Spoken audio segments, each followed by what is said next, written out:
அன்பான இதயங்களுக்கு என் இனிய வணக்கங்க. இன்னைக்கு நாம வாழை மரத்தில் என்ன நன்மைகள் பார்க்கலாங்க.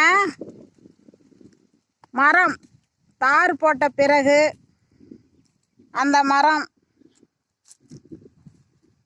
பழம் பழுத்த பிறகு அதை நாம் வெட்டி விடுவோம்.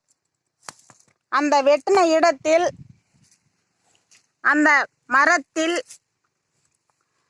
குழி பறித்து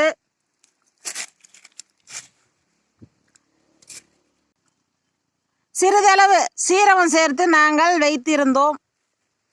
இப்போது அதை பார்ப்போம், தண்ணீர் எவ்வளோ கிடக்குது என்று. அடே அப்பா, பாருங்கள், ஒரு 1/4 லிட்டருக்கு மேலே இருக்குதுங்க.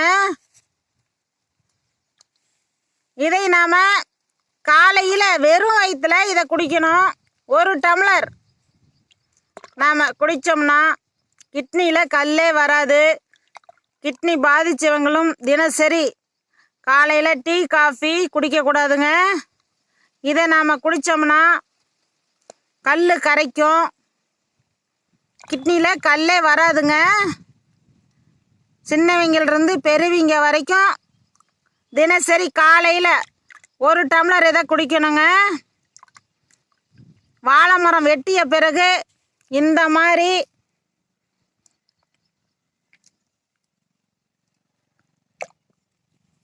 குழி பறித்து இதை நம்ம வைக்கணுங்க.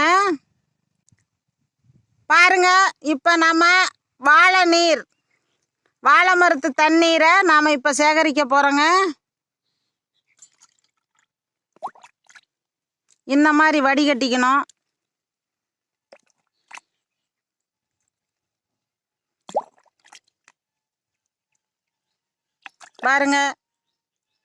பாருங்க அழகா வாழை மரத்து தண்ணீர் நாம் எடுத்து விட்டோம். தினசரி இந்த மாதிரி 1 டம்ளர் குடிக்கணுங்க, ரொம்ப நல்லது. பாருங்க, அற்புதமான வாழை மரத்து தண்ணீர்.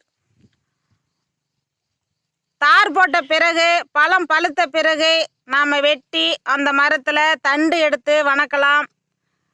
அந்த தண்டில் ஜூஸ் போடலாம். ஜூஸ் எப்படி தயாரிக்கிறதுன்னு நான் நெக்ஸ்ட் வீடியோவில் சொல்கிறேங்க.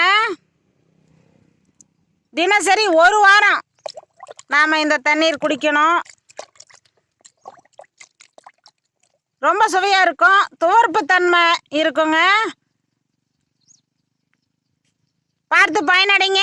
மேலும் விவரங்களுக்கு ஈஸ்வரியின் நாளொரு மூலிகை சேனலை ஃபாலோ பண்ணுங்க.